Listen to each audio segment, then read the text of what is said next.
What's going on, guys? Prosin Talkie back with another Royal Rumble review, and this is Royal Rumble 1990.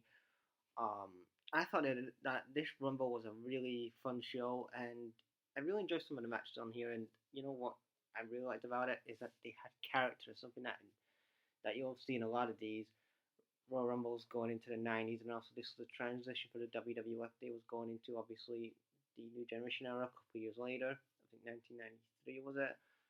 So they was slowly coming away from the Hogan era, and you could see it here with a couple of guys that they featured. But I'm gonna say that this was a fun show. So we're gonna start off with the first match, and that was a tag team match: the Bushwhackers versus the Fabulous Blue Joes. It was a good way to open up the Royal Rumble. Um, very quick and easy, and overall it was a good match. So you had the Bushwhackers. One that I think it was Luke or Butch. I cannot remember which one it was. He bumps into one of the Rougeos. They bump in together, and then that's how the finish ends. So that was a good way to open up the Royal Rumble. Then we had the second match. That is the Beefcake versus the Genius. The Genius did a good promo here, saying that people should be elected by him, and they should be inspired to be something like the Genius. The Beefcake came out. They had a good. I thought this was a good, solid match. Obviously, the ending is where the ref takes a bump, and then obviously there's gonna be some shit when the ref takes a bump. He takes a bump, then Beefcake, he's trying to put him in a submission. Then Mr. Perfect comes out. Before that, Beefcake tries to cut his hair, and then obviously Mr. Perfect and the Genius don't team up on him, and obviously they're 2-1 at this point. But obviously the ref gets up and he's like, "Don't squawkish," because Mr. Perfect was involved, and also you use the scissors for his hair, so double disqualification. Then we had Ronnie Garvin versus Greg Valentine in a submission match. This was your typical submission match. It was actually pretty good.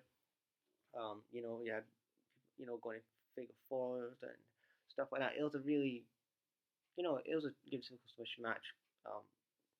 Ronnie Garvin gets the win with a figure four. Then we have Jim Duggan v Big Boss Man. It was kind of like a throwaway match because the Rumble was coming up next. I just want to talk about a couple of other things that was on the show. Like we had a great segment with Brother Love and Sensational Sherry. That was a good segment there. And what I did like, and I don't think they've done this in a couple of years, they had the wrestlers cut promos on who's going to win the Royal Rumble. Now, I think the last time they did that was back in 2014, that terrible Royal Rumble. And I want to see more of this. Like, instead of saying this guy's in the Royal Rumble or this girl's in the Royal Rumble, why not cut a promo saying how you're going to win the Royal Rumble, why you should win the Royal Rumble? It's okay you entering on merit, but if you're just going to be there on merit, then what's the point of you being in the match? Like, have a purpose why you're in the Rumble. Like, you want to be the main guy at WrestleMania or girl, not just to get in there just because you want a match. Anyway, Jim Duggan gets the win on that in that match. Then we get to a Royal Rumble match. We get Ted DiBiase. Obviously, he was pissed earlier in the night that he drew number 30 last year. Allegedly drew number 30 last year, and he's drawn number 1 this year with somebody else. I couldn't remember who it was. Then you had Jake the Snake Roberts come out. Bret Hart was there. Bad News Brown, Macho Man, and then we get to the final 3.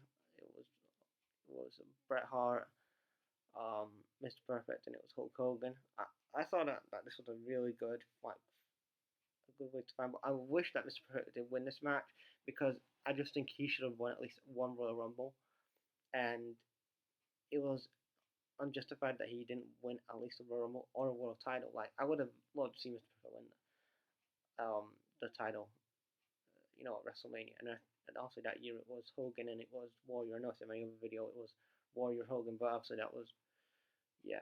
But the whole thing is, like, Mr. Perfect was one of the greatest heels of that era, way before his time, and he never got a proper, world title match. Like, he never had a world title match and stuff like that. But yeah, overall it was a good Rumble match and good preview. So what do you guys think about this show? Leave your thoughts in the comments, and I'll check you out later.